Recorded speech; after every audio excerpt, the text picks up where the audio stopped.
Radio Suara Gresik, religius, cerdas, dan bermanfaat.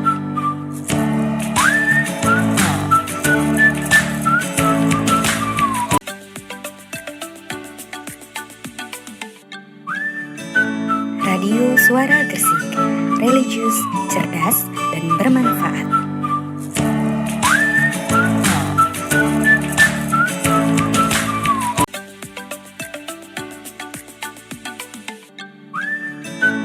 Radio Suara Gresik, religius, cerdas, dan bermanfaat.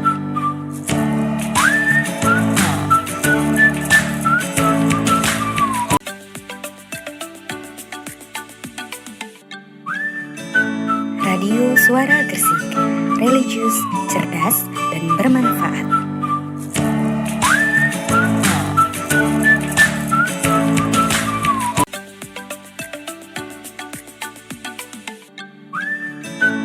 Radio Suara Gresik, religius, cerdas, dan bermanfaat.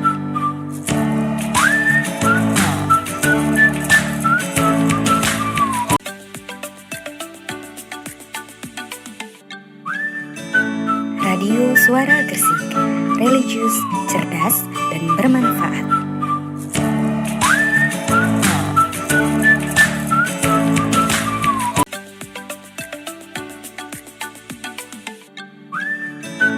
Radio Suara Gresik, religius, cerdas, dan bermanfaat.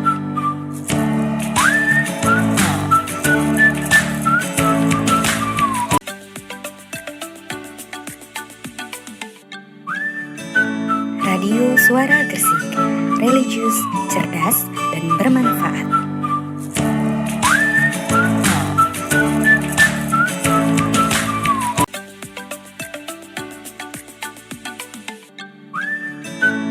Radio Suara Gresik, religius, cerdas, dan bermanfaat.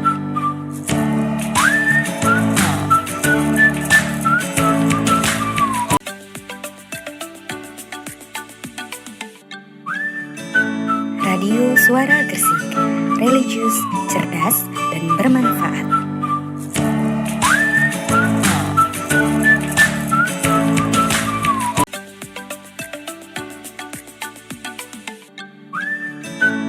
Radio Suara Gresik, religius, cerdas, dan bermanfaat.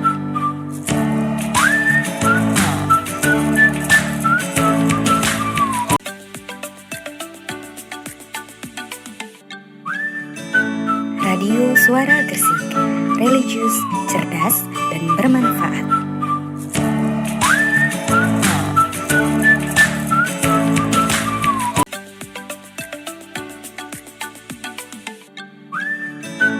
Radio Suara Gresik, religius, cerdas, dan bermanfaat.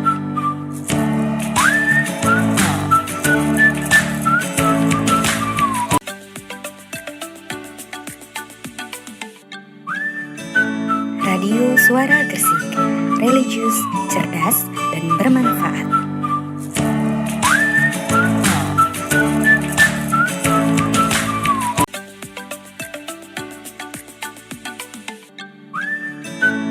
Radio Suara Gresik, religius, cerdas, dan bermanfaat.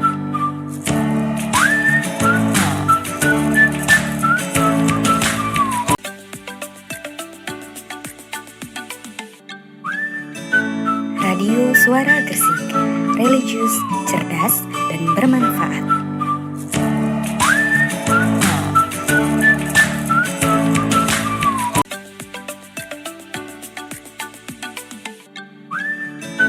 Radio Suara Gresik, religius, cerdas, dan bermanfaat.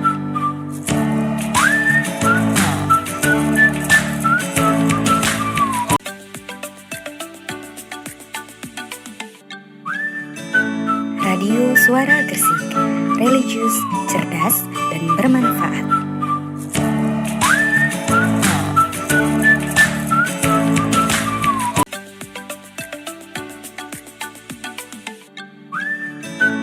Radio Suara Gresik, religius, cerdas, dan bermanfaat.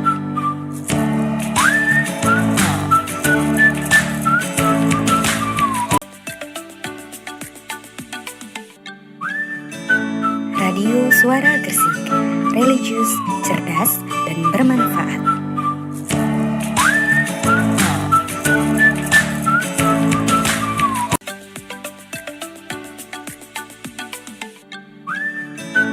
Radio Suara Gresik, religius, cerdas, dan bermanfaat.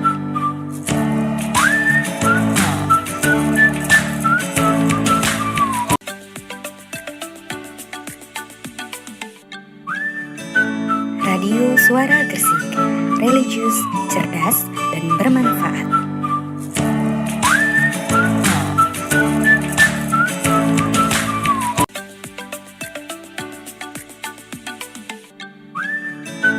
Radio Suara Gresik, religius, cerdas, dan bermanfaat.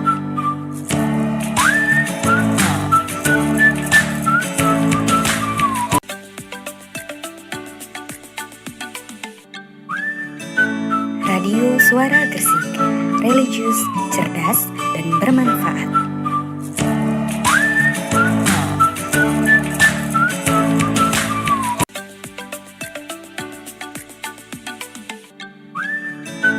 Radio Suara Gresik, religius, cerdas, dan bermanfaat.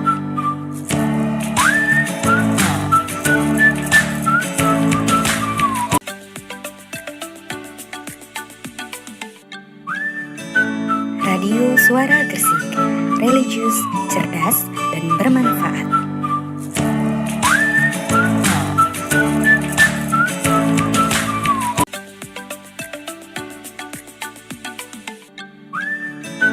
Radio Suara Gresik, religius, cerdas, dan bermanfaat.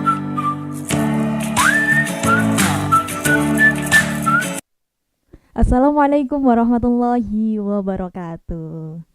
Selamat pagi sahabat cerdas, pemirsa setia dimanapun Anda berada. Senang sekali rasanya saya Iza bisa menyapa kalian semua dalam program talk show Ngopi Kilat, Ngobrol Aspirasi bersama Wakil Rakyat.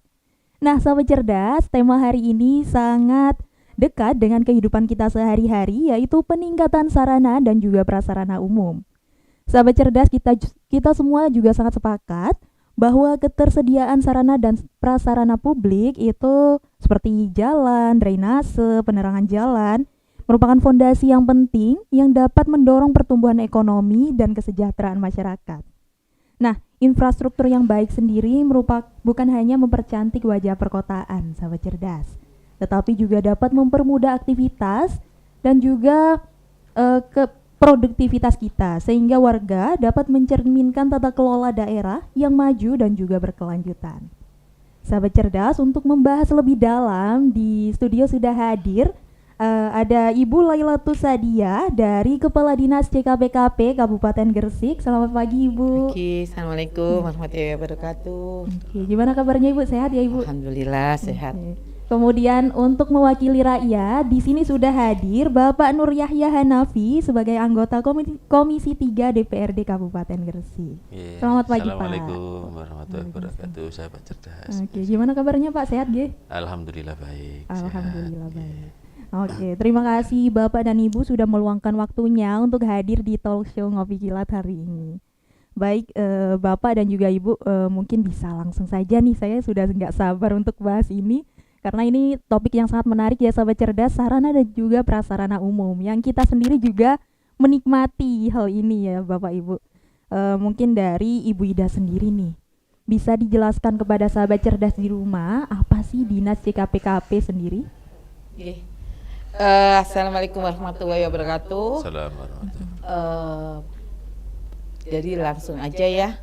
Jadi kebetulan nama kami Ida selaku Kepala Dinas Cipta Karya Perumahan dan Kawasan Permukiman. Jadi meliputi mulai orang lahir sampai orang meninggal. Tapi itu memang sudah tugas pemerintah melalui Dinas Cipta Karya.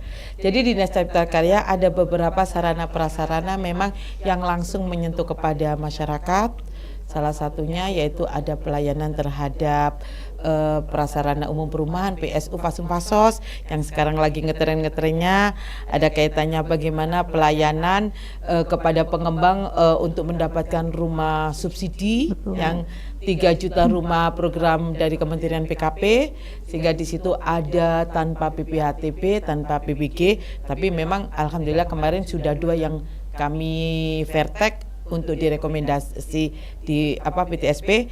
Terus ada juga kaitannya penanganan rumah RTLH pasca bencana.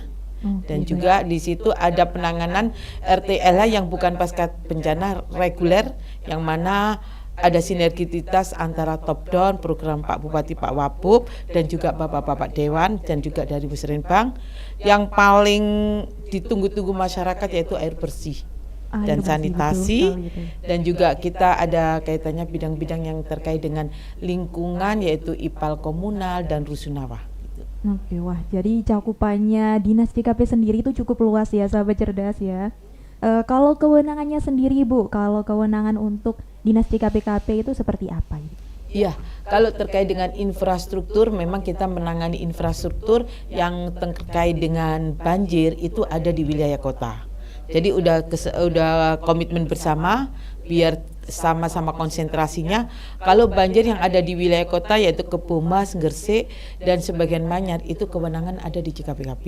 Tapi kalau di luar wilayah 3 tadi itu ada di Dinas PU. Kaitannya apakah karena Kali Lamong, Bengawan Solo, tapi kalau di perkotaan ada karena air pasang, dan juga kan ada saluran-saluran yang banyak sedimen. Itu yang sekarang lagi tren dengan preventif menghadapi hujan. Betul sekali, karena kita sudah memasuki cuaca musim hujan ya Ibu ya.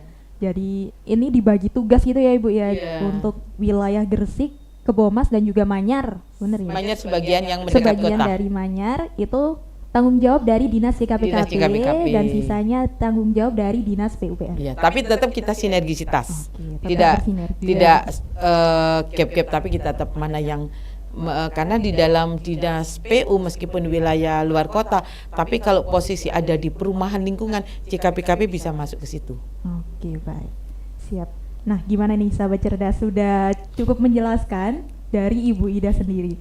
Nah, Ibu Ida, kalau gambaran umum dari kondisi sarana dan prasarana umum di kabupaten sendiri saat ini seperti apa, Ibu? Mungkin bisa dijelaskan kepada sahabat cerdas di rumah. Iya, jadi kita kaitannya infrastruktur yang drainase, prioritas yang kota, kita memang ada 27 sistem drainase, di mana 1 titik drainase melayani sesuai dengan wilayah ring yang terdekat.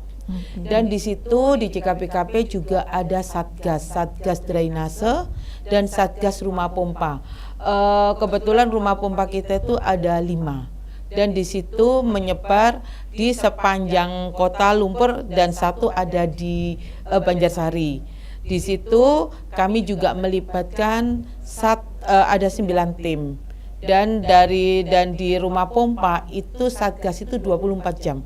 Tapi kalau drainase itu melayani mulai pagi sampai sore dalam rangka normalisasi, ada kerusakan ringan gitu. Dari pagi sampai sore ya Ibu ya. Kalau satgas drainase yang biasa ini yang di lapangan itu, tapi kalau yang rumah pompa itu 24 jam Mbak, karena kita kan nggak tahu hujan ya, pada saat air pasang, pada saat hujan itu kalau sampai rumah pompanya nggak ada yang jaga lah, jadi tenggelam. Betul. Jaga-jaga unpredictable momennya gitu ya Bu ya, yang tidak bisa diprediksi oleh kita sahabat cerdas. Oke, terima kasih Ibu Ida sudah menjelaskan tentang kondisi sarana prasarana umum saat ini. Saya pindah ke Pak Yahya nih. Nah, dari DPRD sendiri nih Pak, bagaimana sih DPRD Gresik melihat perkembangan peningkatan sarana dan juga prasarana umum selama beberapa tahun terakhir? Ya, terima kasih. Selamat pagi sahabat cerdas ngopi kilat. Pagi hari ini kita temanya di banjir kota, sarana umum dan prasarana umum di banjir kota, yang mengampu di Dinas JKP-KP, kebetulan mitra kerja kami di Komisi 3. Jadi dinas CKPKP ini ya betul dari mulai nangani orang lahir sampai nangani orang meninggal ini di CKPKP Bu Ida ini alhamdulillah sangat survive sekali. Jadi kalau banjir kota itu kita kemarin melihat potensi peluang untuk banjir itu memang masih ada, terutama di wilayah kemarin di wilayah daerah Suci itu, Pondok Permata Suci itu di situ langganan banjir. Kemarin coba kita mitigasi pada waktu posisi hujan deras itu memang ada beberapa kendala yang sudah kita langsung tangani. Memang ada penyempitan saluran di situ dan beberapa ketidakproaktifan warga masyarakat itu sendiri. Kadang ada yang bangun jembatan tapi jembatannya tidak diperlebar untuk penampangnya, tapi tiba-tiba ditutup. Itu kita paksa untuk kita buka kemarin. Jadi kita paksa kita buka pakai alat berat karena itu menyangkut kebaikan untuk wilayah lingkungan sekitar. Dan juga ada perumahan BPS itu kan juga penyumbang debit terbesar juga di situ. Cuman ya jadi pengalian crossing sampai ke arah jalan rayanya sudah kita mitigasi juga dan sudah kita koordinasikan juga. Jadi kalau wilayah-wilayah tersebut insya Allah nanti kita tinggal evaluasi lagi, sudah ada penanganan perbaikan yang intinya kami dari Komisi 3 sangat mendukung sekali kinerja teman-teman dinas CKPKP terutama dalam hal penanganan banjir kota ini. Jadi baik CKPKP, dinas PUTR ini memang kita minta untuk bersinergi, tidak hanya egoisme membawa tugas fungsinya masing-masing. Kalau untuk banjir ya pokoknya wong loro iki. Ya, jadi kalau di PUTR itu memang skalanya skupnya besar. Dari Sungai Kali Lamong, Anak Kali Brantas semuanya di situ. Kita salah satu contohnya untuk wilayah Gresik Selatan ini kita bikin kolam retensi yang lumayan besar juga dan menyerap anggaran yang lumayan besar juga, dan kita sinergikan dengan anggaran-anggaran pemerintah provinsi juga. Jadi mulai pembebasan lahannya sampai berapa hektar, terus mulai pelaksanaannya insya Allah sudah mulai terlaksana. Sudah mulai terlaksana dan tinggal pelaksanaannya aja mungkin insya Allah di 2026 ini segera selesai untuk pembangunan dan kita bisa langsung fungsikan. Masalahnya di daerah Benjeng dan sekitarnya itu kan luapan Sungai Kali Lamong itu kan sangat ngefek sekali Mbak. Setiap tahun itu langganan banjir dan normalisasi juga tetap kita laksanakan. Memang itu tidak sepenuhnya kewenangan dari pemerintah daerah, itu pemerintah daerah hanya mensupport saja, kewenangan sepenuhnya ada di provinsi. Jadi ya di PPBS itu. Jadi maksud saya kalau untuk di CKPKP dan di Dinas PUTR insya Allah perkembangan untuk penanganan di wilayah banjir perkotaan ini alhamdulillah sudah berjalan, dan dari teman-teman Dewan sudah mengapresiasi juga supaya bisa ditingkatkan lagi kinerjanya dan dimitigasi sebelum terjadi banjir nek iso nang ditandani dhisik gitu loh saya. Tindakan preventif ya Pak. Betul ya. Jadi gitu. Sebelum terjadi mari kita melakukan tindakan preventif itu. Betul. Oke, terima kasih Bapak Yahya. Ya. Selanjutnya Ibu Ida lagi nih. Saya mau kembali ke Ibu Ida lagi. Nah, Bu, mungkin bisa dijelaskan apa aja sih program prioritas dari Dinas CKPKP sesuai dengan nawakarsa dalam peningkatan infrastruktur publik? Iya. Jadi kebetulan di nawakarsa itu ada 9 prioritas. Ada Gresik Mapan, juga ada kaitannya infrastruktur, yang mana infrastruktur yang ada di CKPKP yang sangat prioritas yaitu perluasan penyediaan saran spam air bersih kerjasama dengan PDAM yang nantinya kita serahkan di 3 tahun ini berturut-turut, yang mana wilayah duduk belum pernah mendapat menikmati air PDAM. Jadi sebetulnya masyarakat masih menggunakan air tangki, air tambak, air telaga, dan alhamdulillah kalau nggak salah ada hampir 16 desa sekarang pokoknya 10 ke atas sudah terlayani oleh PDAM, di mana program tersebut memang kaitannya berkaitan dengan Gresik Mapan, Gresik Sehati, karena air kan salah satu komponen untuk menunjang kesehatan, mengurangi stunting, mengurangi kumuh, karena kumuh itu ada 7 indikator itu. Jadi kurang lebih sudah ada lebih dari 10 desa 10 ya Ibu ya. itu wilayah duduk, di belum wilayah selatan. duduk aja. Selatan juga kemarin bersamaan Tenaru, Peranti, mulai Kedamian sampai Diriorejo ada menganti. Oke, jadi program prioritasnya itu mengenai dengan air PAM itu tadi ya Ibu ya, air bersih. Selain itu apa ada lagi Bu dari Dinas CKPKP sendiri? Ini penanganan kumuh. Jadi penanganan kumuh kebetulan sinergisitas dengan pemerintah pusat APBN. Ada penanganan kumuh yang seperti 3 tahun yang lalu di Randupoto, di mana di situ ada komponen semua sektor tergantung identifikasinya. Ada jalan yang tadinya kumuh yang ada karena temanya banjir karena luapan air Kali Brantas, dan di situ mulai rumah tidak layak huninya itu dibangun sampai ke jalan, saluran air bersih dan juga sanitasi, dan ada TPS 3R yang dilaksanakan oleh DLH, dan juga kita kerjasama aparnya dengan PMK juga. Jadi semua komponen kan ada 7 indikator di dalam penanganan kumuh. Sekarang kita udah Randupoto sudah 3 tahun berturut-turut kita menginjak di Campurrejo sama temanya karena banjir luapan air laut. Jadi adanya tempat kumuh itu tadi berefek dari adanya banjir itu ya Ibu ya. Temanya Jadi itu. sangat kompleks sekali ya sahabat cerdas, banjir ini berakibat di banyak sektor itu tadi ya Ibu ya. Dan untuk saat ini sudah terkendali Bu dari rumah kumuhnya itu?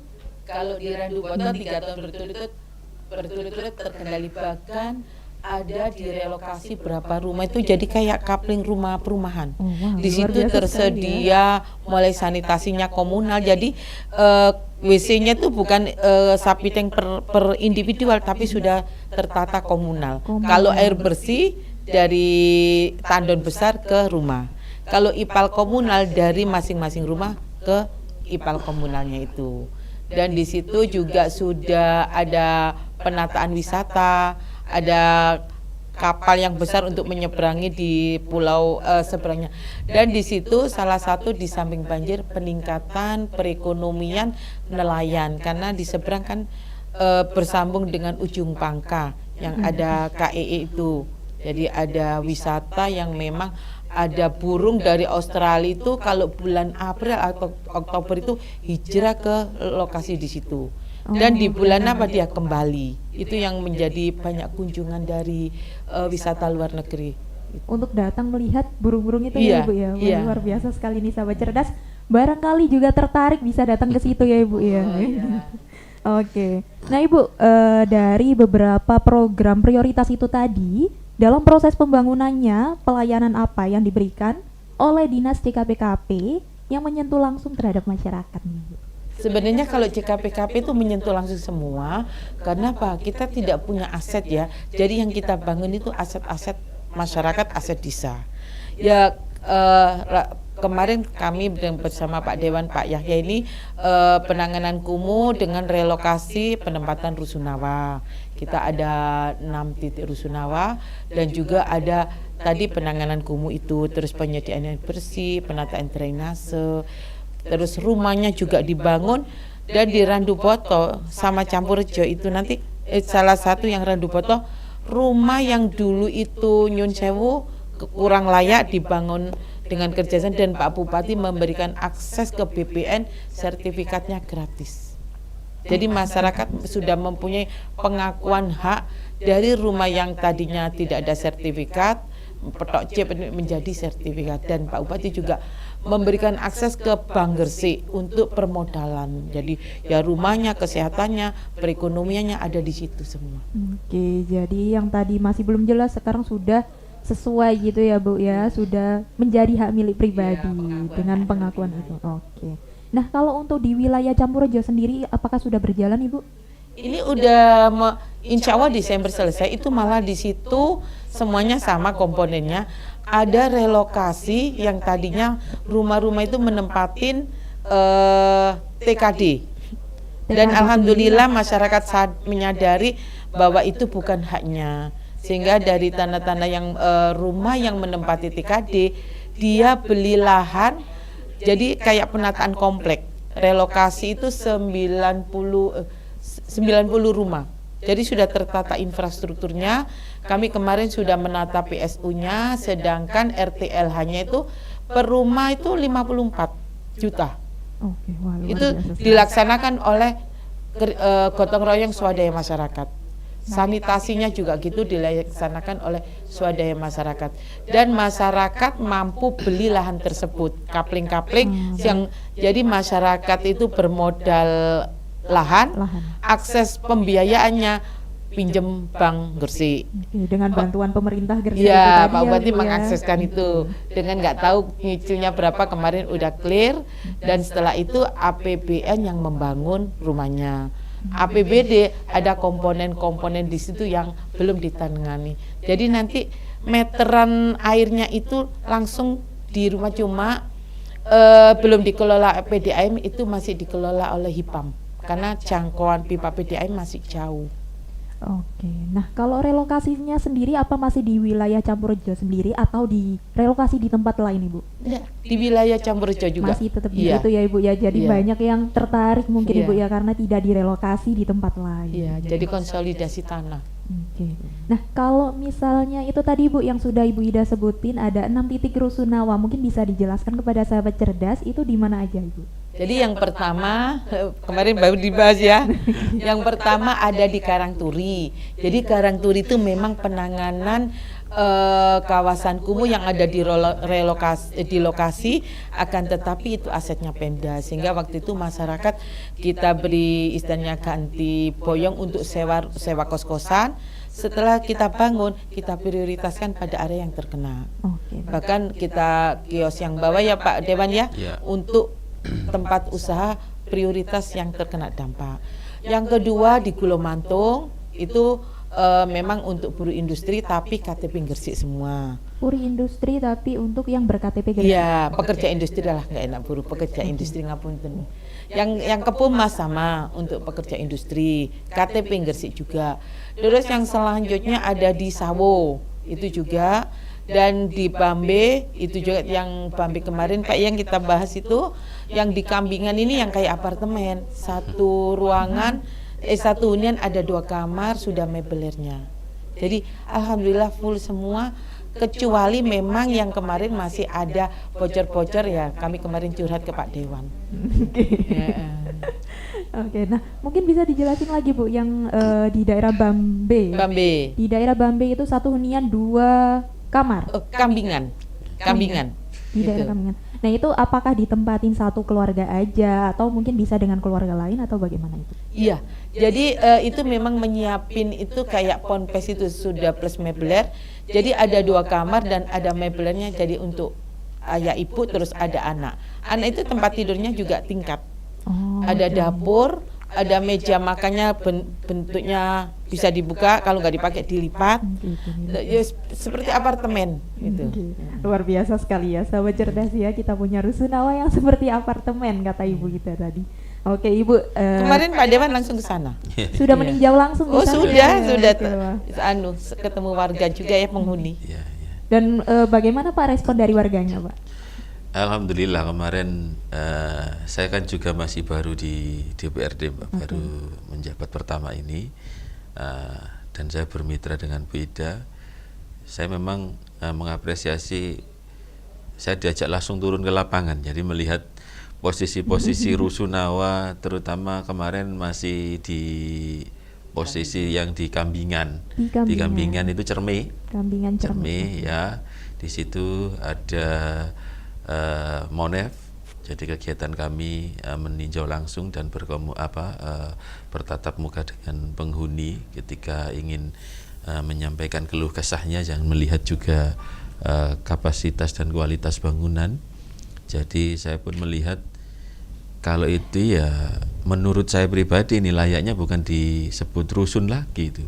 Jadi itu merupakan layak sebagai apartemen mini lah istilahnya. Tapi Mini ya apartemen. iya kapasitasnya ya cukup untuk dan sangat layak sekali. layak sekali untuk penempatannya. Jadi keluarga kecil ada 1 orang tua, 2 orang anak itu cukup. Ada ruang tidur 2, ada kamar mandi 1, ada ruang keluarga, ruang tamu, ruang keluarga juga bisa difungsikan, dapur, tempat cuci. Jadi itu semuanya lengkap. Dan itu memang kemarin saya melihat itu kalau memang animo masyarakat memang banyak sekali. Cuman karena ada beberapa perawatan yang harusnya segera dilakukan, tapi karena terkendala penganggaran dan pembiayaan untuk perawatan itu kurang, makanya ada sedikit kerusakan.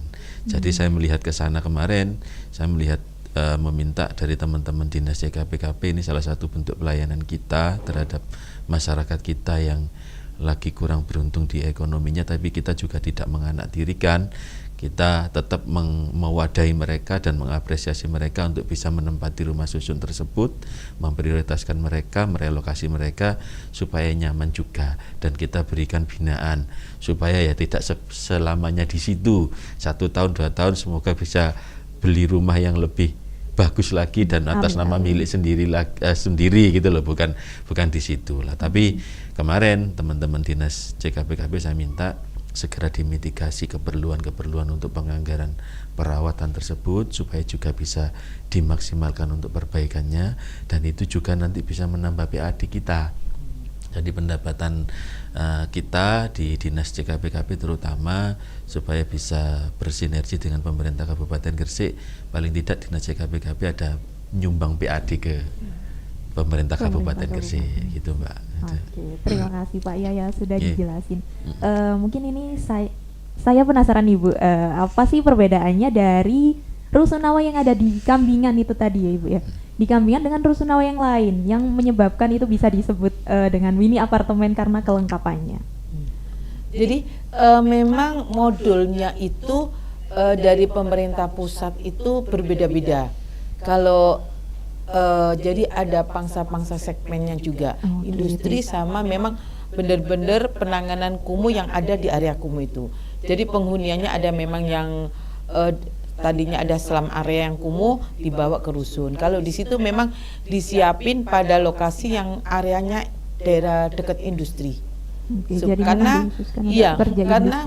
terjadinya adanya industri di titik ya kayak ada gula ada semut.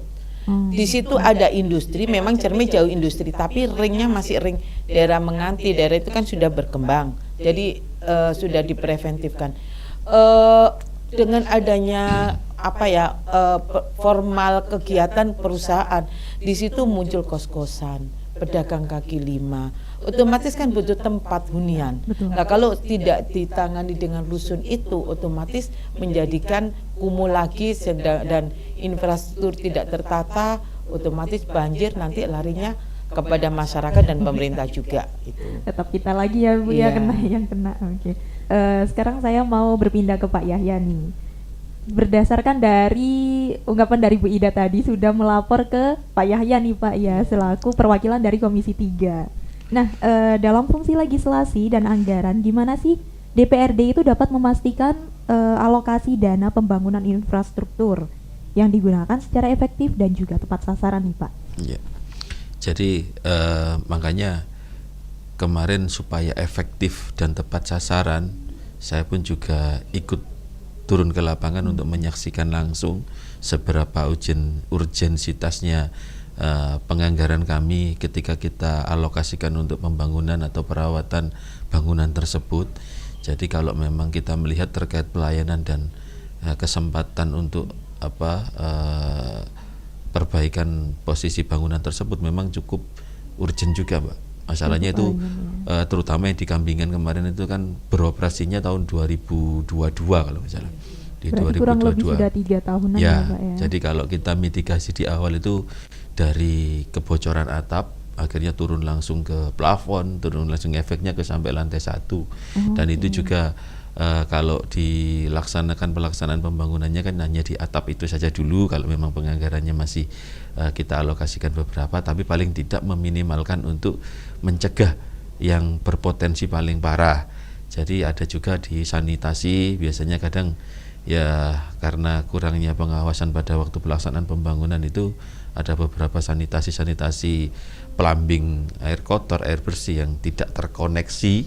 Jadi itu juga nanti jadi bahan mitigasi teman-teman dinas CKPKP juga, paling tidak harus dites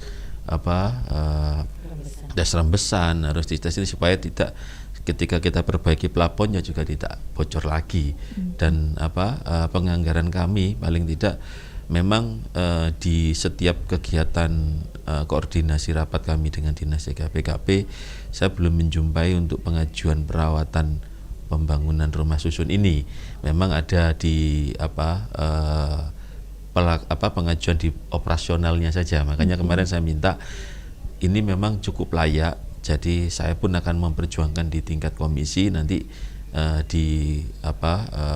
terutama di rusun ini akan kita anggarkan untuk perbaikan supaya bisa memberikan kenyamanan dan pelayanan bagi penghuni juga satu. Yang kedua nanti flashbacknya bagi kami juga bisa, kalau penyewanya sudah full banyak dan penuh itu nanti kan juga masuk PAD juga kita. Dan itu memang bukan kita ini memberikan harga yang mahal, bukan. Kita ngikuti wilayah sekitar, paling tidak di situ perekonomian kos-kosan warga masyarakat kita juga dengan adanya rusun ini paling tidak ya tidak sampai melampaui itu ya, melampaui Pak, ya. harga ini, akhirnya nanti kos-kosannya nggak laku juga ndak. Jadi di situ kita tetap memikirkan itu juga, dan juga memikirkan terjangkaunya. Paling tidak wilayah-wilayah di situ memang kita melihat yang banyak dibutuhkan itu penghuninya yang warga masyarakat yang sudah berkeluarga.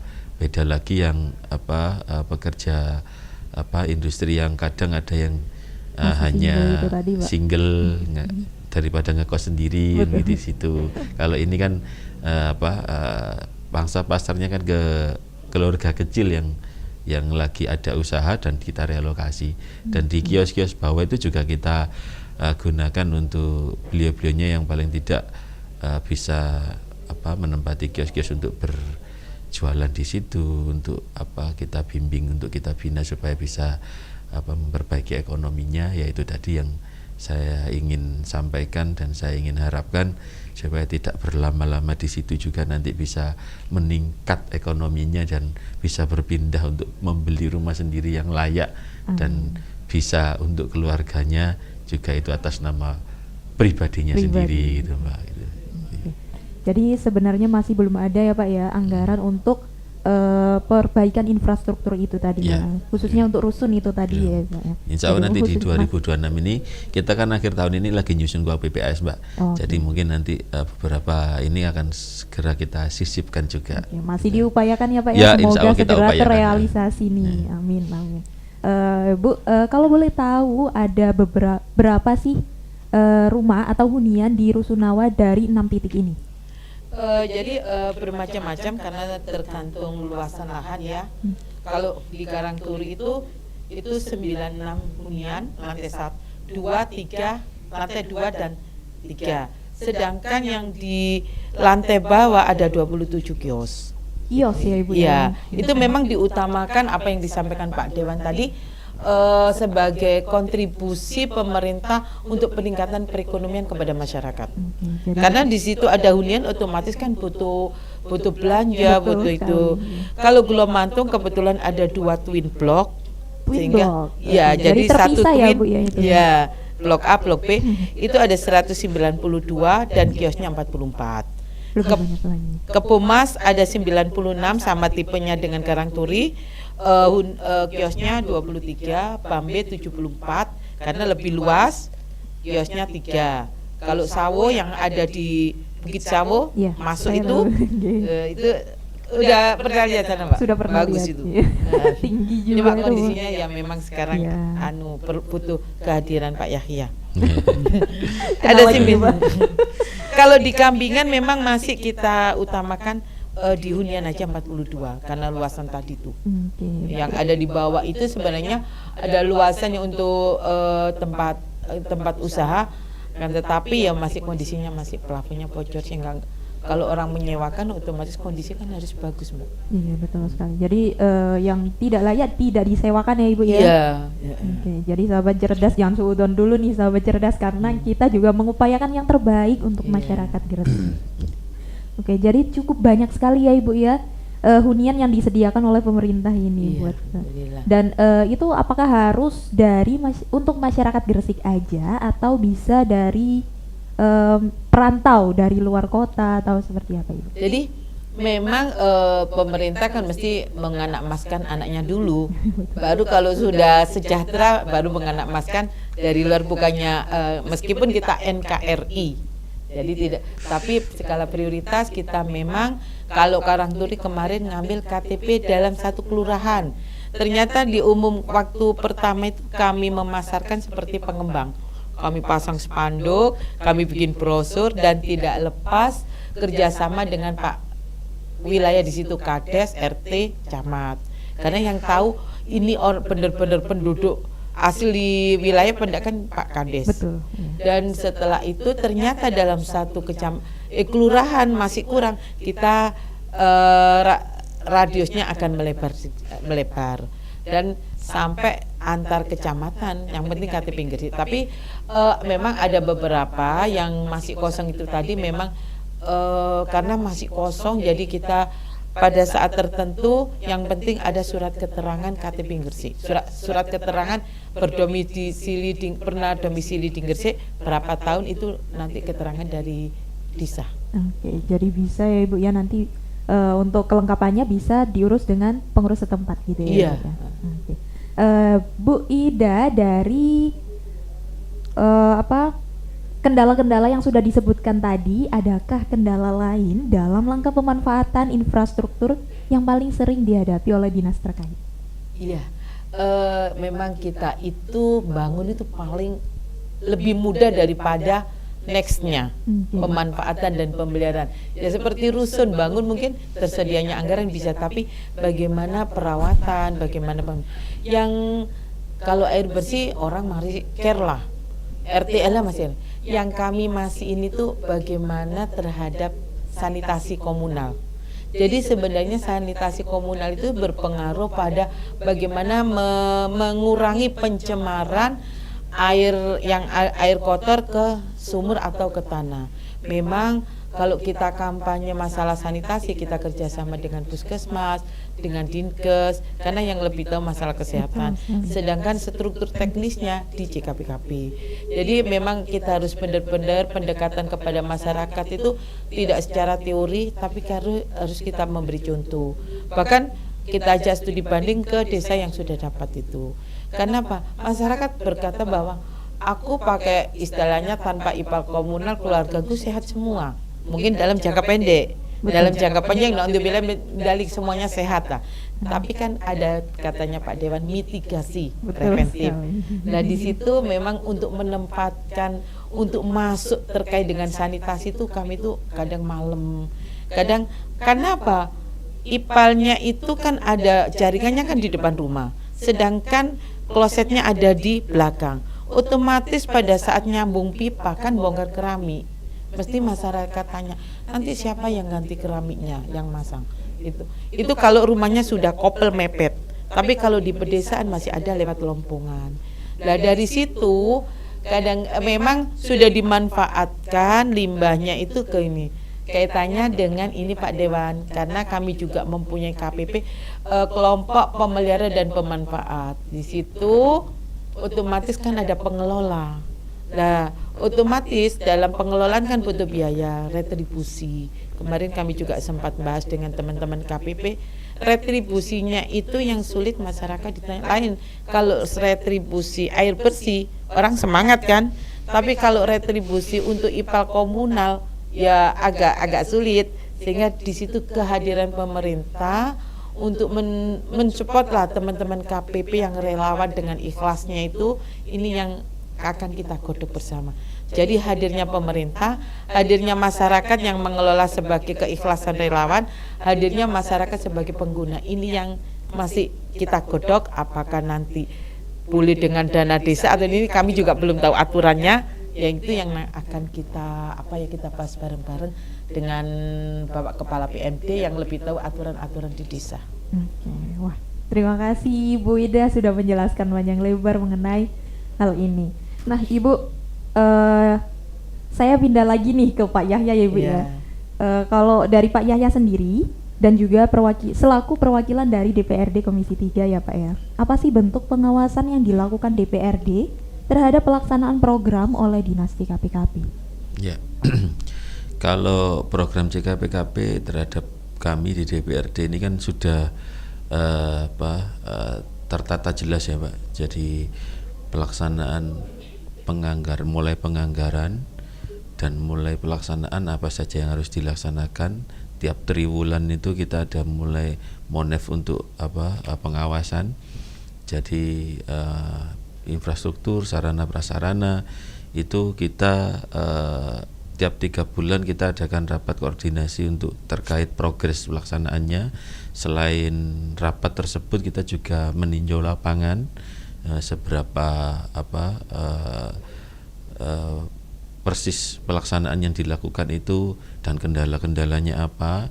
Pasti ada kendala yang yang ditemui di lapangan, tapi paling tidak kita bisa menyelesaikan, terutama di anggaran iso aja sampai bengkak kan gitu. Betul. Jadi pelaksanaan pengawasan kami itu bentuknya seperti itu. Itu pun kita tetap berdasarkan kewenangan komisi, hasil rapat dengan komisi.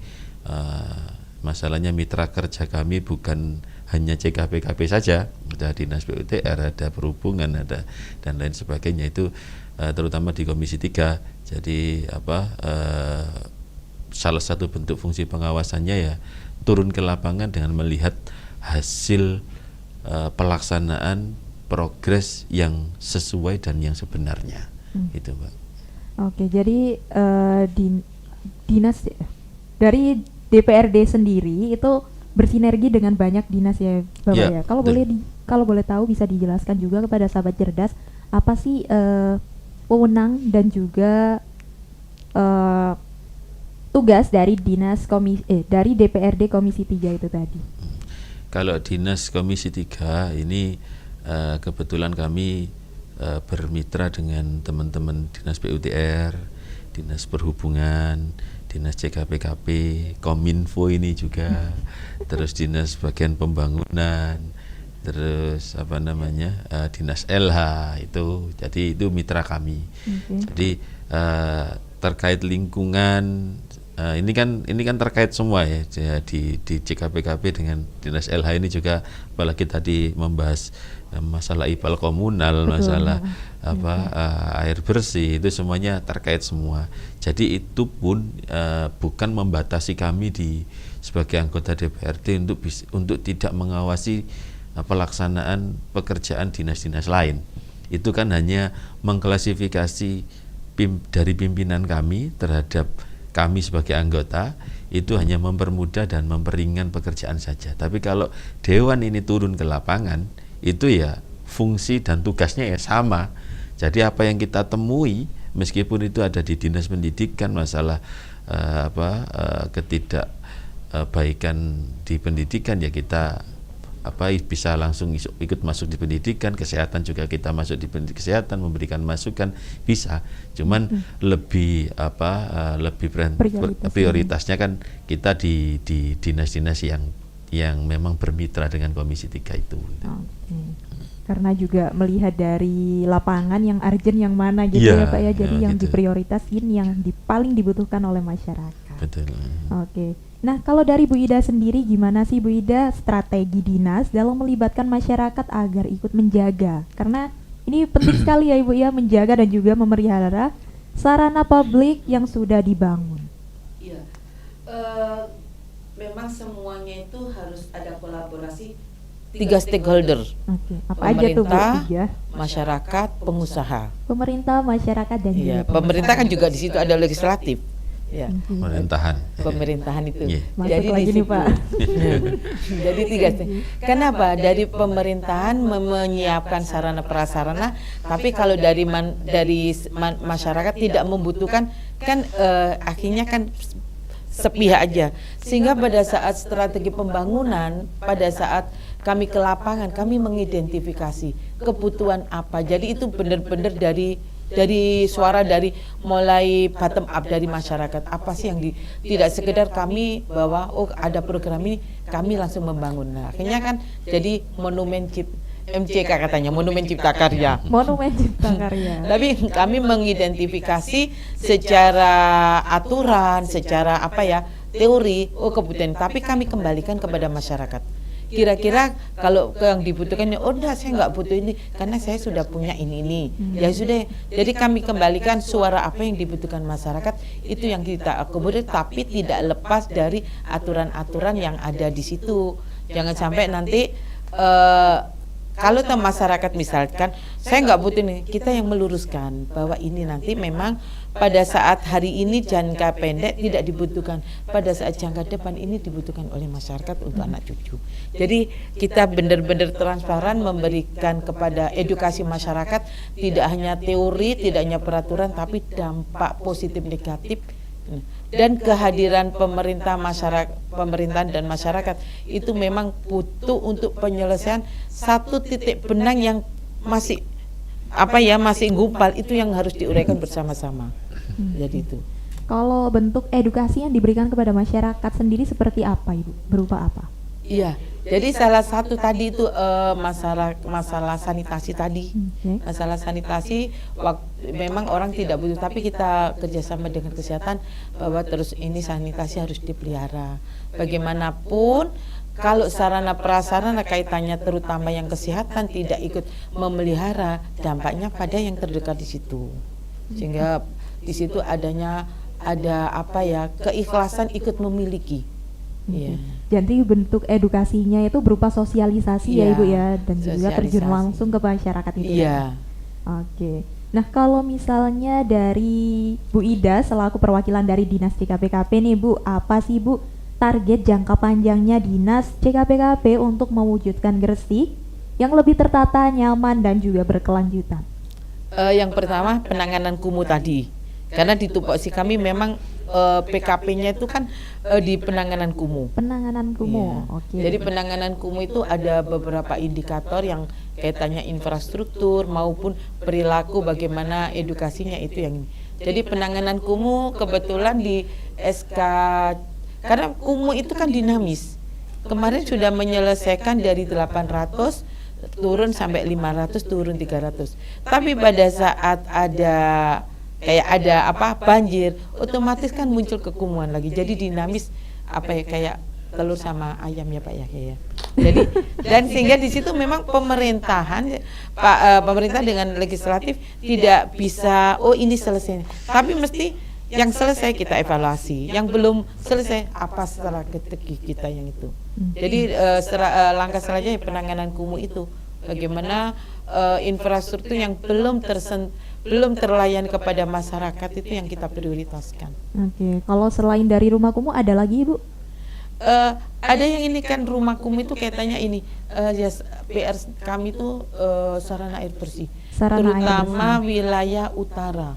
Kalau wilayah duduk sudah tertata lah, sudah ini kemarin Pak Bupati dengan kalau nggak salah 4 tahun berturut-turut, termasuk Kedanyang, sampai saya bilang mulai zaman Nabi Adam belum ngincipin air, sekarang sudah. Dan Pak Bupati memang Pak Dewan mohon izin, kemarin kami juga program reservoir itu Pak Bupati memanfaatkan bendung gerak sembayat.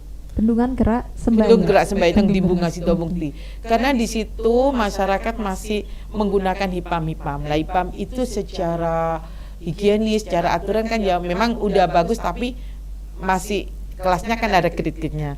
Harapan beliau masyarakat juga bisa menikmati air PDAM melalui sumber PGS dan ada rencana namanya rencana, semoga Allah mengamini ya. Rencana ada 2 reservoir di Melirang sama Sembayat. Nah nanti ke depan mengarah ke Sedayu. Jadi ada beberapa sumber Kalau yang di Duduk menggunakan umbulan, kalau yang di utara menggunakan ini apa?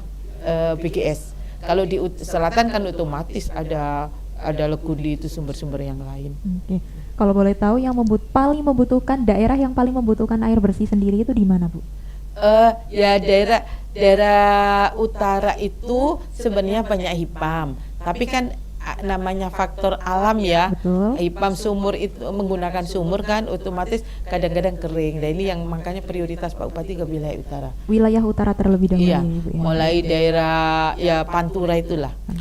Oke, semoga segera terrealisasi ya Ibu Amin, ya, dan amin. juga Biar dapat masyarakat tambah memudahkan sehat. masyarakat gitu. Amin, amin. Oke, terakhir nih dari Pak Yahya sendiri, dari hasil reses dan juga penyerapan aspirasi masyarakat, apa sih keluhan yang atau kebutuhan infrastruktur yang paling sering disampaikan masyarakat kepada DPRD? Untuk hasil reses kami selama tahun 2025 kemarin ini, kita ada beberapa isu mengenai infrastruktur, terutama saya kan di Dapil Selatan ya Mbak, Dapil Kedamaian Menganti. Di sana ada perkembangan pemukiman yang sangat pesat sekali. Betul. Terutama dari Menganti, Kedamaian itu sudah mulai banyak pemukiman baru, perumahan-perumahan baru, dan itu penunjangnya kan juga infrastruktur baik dari PDAM tadi itu, terus jalan, sarana dan prasarana jalan itu yang paling sangat dikeluhkan masyarakat terutama di selatan. Hasil reses kami itu mengenai infrastruktur jalan. Jadi hari ini pun ada tinjauan juga dari teman-teman WRC untuk ini kan sudah masuk musim penghujan ya, jadi genangan air itu kalau seandainya di jalan itu tidak langsung diperbaiki dan ditimbun, itu kan mesti menimbulkan lembeknya tanah, menimbulkan kualitas jalan yang semakin buruk. Nah, itu teman-teman tadi saya minta untuk segera ditindaklanjuti, terutama hasil masukan reses dari teman-teman yang ada di Dapil itu paling banyak di infrastrukturnya Pak. Jadi infrastruktur jalan, jadi jalan, saluran lingkungan, sama TPT, tembok penahan tanahnya. Masalahnya di sana masih tanah-tanah lempung, yang tanah yang labil itu, jadi karakter jalan yang paling cocok ya betonisasi. Memang kita sudah usulkan ke teman-teman eksekutif melalui Dinas PUTR untuk wilayah selatan yang menggunakan pembangunan yang menggunakan dana APBD, kita alokasikan untuk pelaksanaan betonisasi. Jadi yang paling mengena itu sih kalau di reses kami itu. Oke, perbaikan jalan, gitu ya Pak ya. Itu yang paling sering disampaikan oleh masyarakat kepada DPRD. Betul ya. Ada lagi Pak kalau yang selain itu? Ya itu, kalau itu cuaca ini kan kita melihat juga lagi mungkin ya tidak baik-baik saja juga Mbak ya. Ketika hujan ya hujannya deras sekali, resapan air tanah juga tidak bisa maksimal. Kalau masuk ke wilayah Gresik Selatan itu kan sebetulnya resapan air tanah itu sebenarnya masih bagus, masih lahan-lahan kosongnya masih banyak. Tapi air tanah ketika musim kemarau itu sudah tidak ada. Makanya kemarin banyak yang mengeluhkan kita juga, Pak, pemasangan PDAM-nya kita mau bayar kok nggak apa-apa. Tapi memang jaringan induk memang ada, tapi jaringan tersier itu kan masih belum. Lah itu kan kita kalau mau, sedangkan yang kita bebankan ke masyarakat kita kan hanya saluran rumah saja, SR saja, sambungan rumah saja.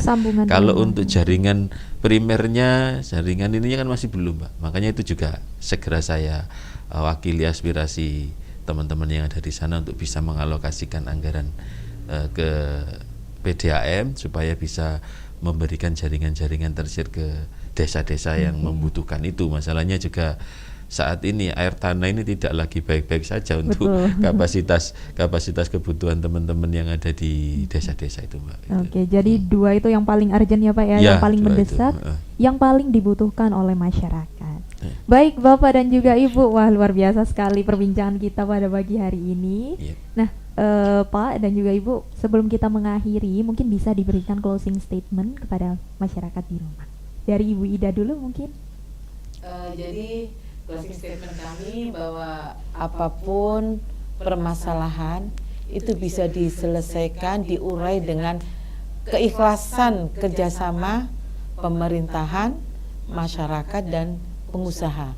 Karena di situ akan di titik-titik apa permasalahan, isu-isu apa akan diidentifikasi dan tidak sekedar menyelesaikan dengan gambaran kasar tapi akan secara detail. Jadi butuh kehadiran pemerintah, masyarakat dan pihak pengusaha swasta.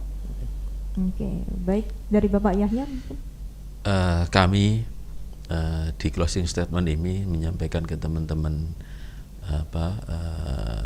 Kopi Kilat Kominfo pada pagi siang hari ini, bagaimanapun di legislatif dan eksekutif berusaha untuk memberikan yang terbaik, untuk memberikan pelayanan terutama infrastruktur kita yang terbaik, melaksanakan penganggaran-penganggaran semaksimal mungkin supaya bisa teralokasi di pelayanan-pelayanan kami yang terbaik buat panjenengan semua. Kita pun tetap memerlukan kesadaran panjenengan semua untuk bisa memelihara, untuk bisa mewujudkan dan mensinergikan dengan kami, terutama di banjir perkotaan ini. Tidak lepas juga dari peran masyarakat kita semuanya. Kita jaga sampah-sampah yang ada kurangnya kesadaran dari teman-teman yang ada di wilayah perkotaan atau perumahan. Memang sudah ada retribusi sampah, tapi kadang ada yang masih belum menyadari untuk membuang sampah, masih di sembarangan. Karena kita temui beberapa titik ada sumbatan-sumbatan saluran itu yang dari sampah, berarti kan itu masih ada kurangnya sinergitas antara masyarakat kami dengan kami, dan yang kita wakili aspirasinya supaya kami juga bisa lebih maksimal lagi dan permasalahan-permasalahan banjir yang ada di perkotaan ini bisa teratasi. Itu juga paling tidak panjenengan ikut hadir untuk menjaga prasarana dan prasarana kami. Itu saja. Oke, terima kasih Bapak dan Ibu. Wah, luar biasa sekali sahabat cerdas. Dari tadi kita sudah mendengarkan banyak insight dari Dinas Cipta Karya Perumahan dan Kawasan Permukiman atau Dinas DKPKP, dan juga dari DPRD Kabupaten Gresik tentang bagaimana upaya bersama dalam meningkatkan sarana dan juga prasarana umum di Kabupaten Gresik. Khususnya kita tadi sudah membahas rusunawa dan juga mitigasi dalam menghadapi banjir gitu ya Pak Bu ya. Oke, mulai dari infrastruktur, harapannya bisa dapat merata yang bisa dirasakan oleh masyarakat di rumah. Kemudian dari pengawasan anggaran juga sudah disampaikan oleh Bapak Yahya. Semuanya menunjukkan bahwa sinergi antara pemerintah dan juga DPRD berjalan dengan searah dan menciptakan Gresik yang lebih tertata dan juga nyaman. Baik sahabat cerdas, terima kasih Bapak dan juga Ibu sudah meluangkan waktu dan berbagi banyak hal kepada sahabat cerdas di rumah. Semoga sahabat cerdas di rumah bisa mengambil manfaat dan juga dapat menjaga, memelihara infrastruktur yang sudah ada. Dan untuk yang belum ada, kami juga mengupayakan yang terbaik untuk masyarakat di rumah gitu ya Pak Bu ya. Baik sahabat cerdas, sekian obrolan kita pada pagi hari ini. Saya Iza bersama kru dan tim yang bertugas bersama Pak Yahya dan juga Ibu Ida pamit undur diri. Wassalamualaikum warahmatullahi wabarakatuh. Waalaikumsalam warahmatullahi wabarakatuh.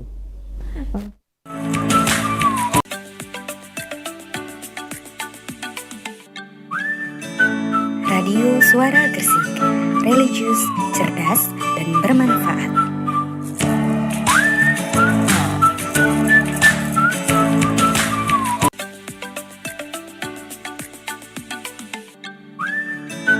Radio Suara Gresik, religius, cerdas, dan bermanfaat.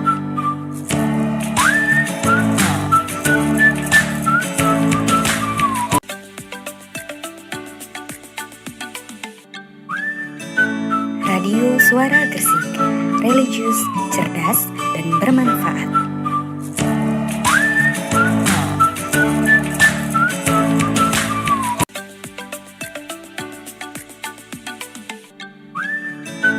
Radio Suara Gresik, religius, cerdas, dan bermanfaat.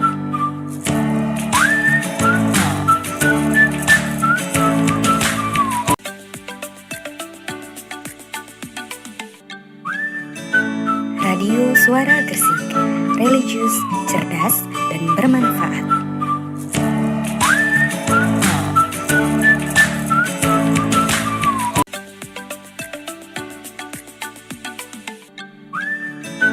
Radio Suara Gresik, religius, cerdas, dan bermanfaat.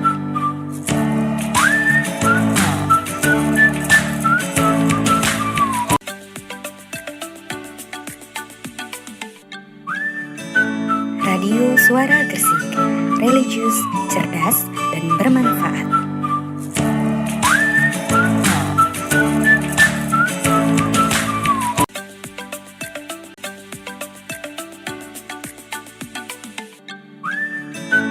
Radio Suara Gresik, religius, cerdas, dan bermanfaat.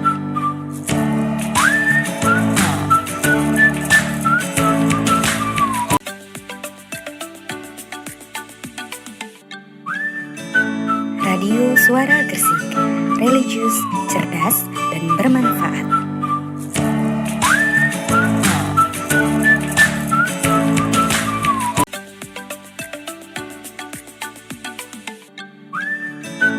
Radio Suara Gresik, religius, cerdas, dan bermanfaat.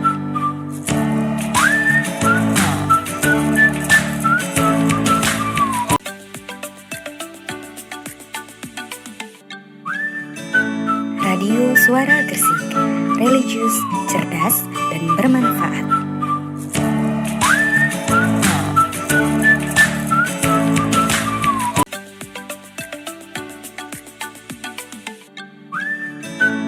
Radio Suara Gresik, religius, cerdas, dan bermanfaat.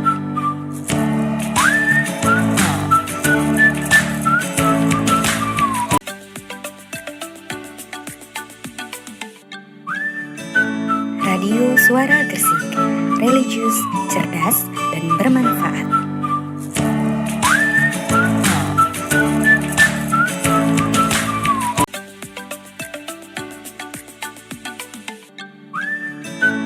Radio Suara Gresik, religius, cerdas, dan bermanfaat.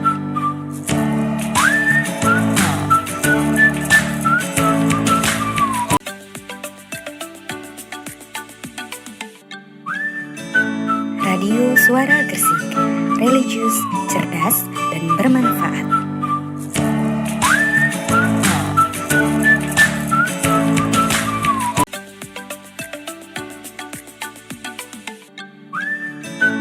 Radio Suara Gresik, religius, cerdas, dan bermanfaat.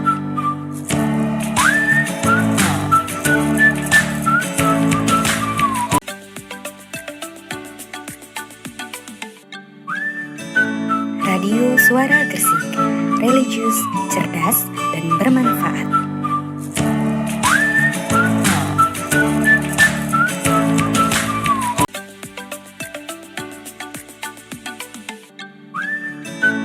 Radio Suara Gresik, religius, cerdas, dan bermanfaat.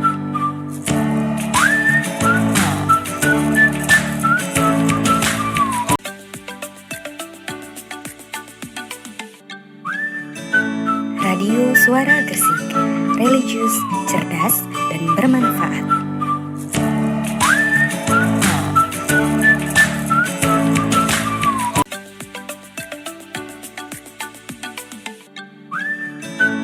Radio Suara Gresik, religius, cerdas, dan bermanfaat.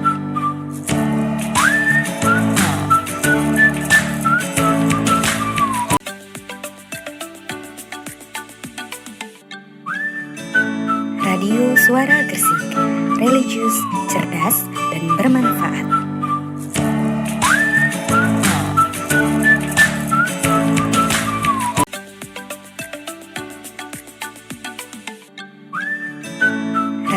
Suara Gersik, religius, cerdas, dan bermanfaat.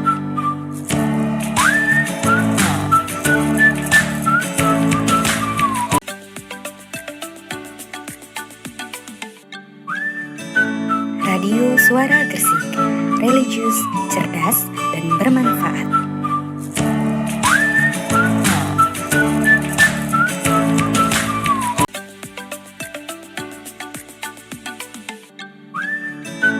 Radio Suara Gersik, religius, cerdas, dan bermanfaat.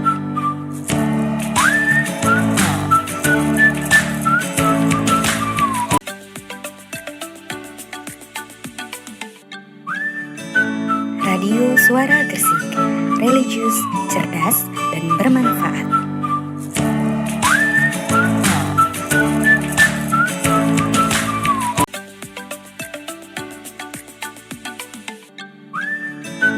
Radio Suara Gersik, religius, cerdas, dan bermanfaat.